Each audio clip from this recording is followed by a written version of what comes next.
హైదరాబాద్లోని ఉప్పల్ స్టేడియంలో భారత్ ఇంగ్లాండ్ మధ్య జరుగుతున్న తొలి టెస్ట్ ఆసక్తికరంగా మారింది.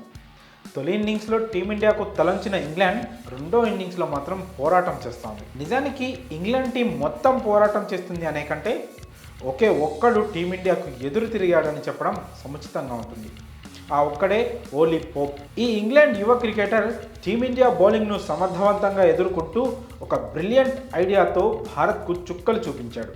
అయితే ఇంగ్లాండ్ టీంను మొత్తాన్ని మడతపెడుతున్న టీమిండియా బౌలర్లకు ఈ పోప్ ఒక్కడే ఎలా కొరకరాని కొయ్యగా మారాడు అనేదే ప్రస్తుతం భారత క్రికెట్ అభిమానులకు అర్థం కావడం లేదు.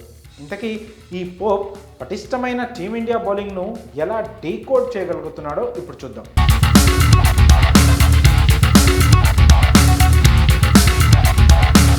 ఇంగ్లాండ్ బ్యాటర్లు స్పిన్ బౌలింగ్ను అంత సమర్థవంతంగా ఆడలేరనే విషయం ప్రపంచం మొత్తానికి తెలిసిందే.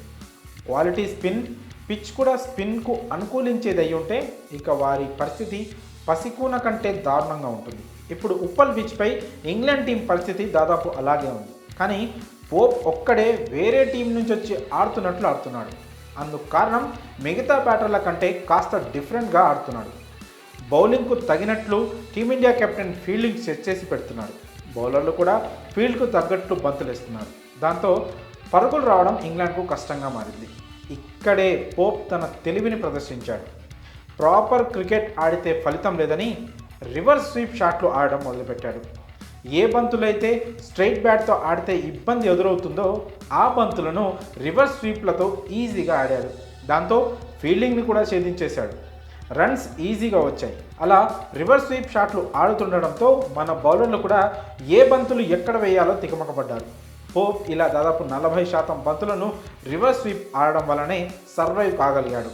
ఈ ఒక్క ఐడియాతో ఇప్పుడు టీమిండియా విజయానికి పోప్ మధ్యలో అడ్డుగోడలా నిలబడిపోయాడు. జట్టులో మరే బ్యాటర్ కూడా కనీసం హాఫ్ సెంచరీ చేయలేని చోట పోప్ ఏకంగా సెంచరీ బాధేశాడు. 208 బంతుల్లో 17 ఫోర్లతో 148 పరుగులు చేసి నాటౌట్గా నిలిచి మూడో రోజు ఆటను ముగించాడు.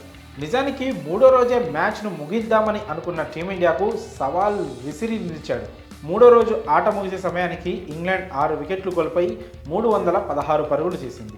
126 పరుగుల లీడ్ సాధించింది. ఇక 4వ రోజు కూడా పోప్ ఇదే విధంగా బ్యాటింగ్ చేసి అతనికి మిగతా బ్యాటర్లు సపోర్ట్ అందిస్తే టీమిండియా ముందు ఒక మంచి ఫైటింగ్ టోటల్ ఉండడం ఖాయం. సులువుగా వస్తుందనుకున్న విజయం పోప్ పోరాటం కారణంగా టీమిండియా బ్యాటర్లు చెమట చిందించాల్సిన పరిస్థితి వచ్చింది.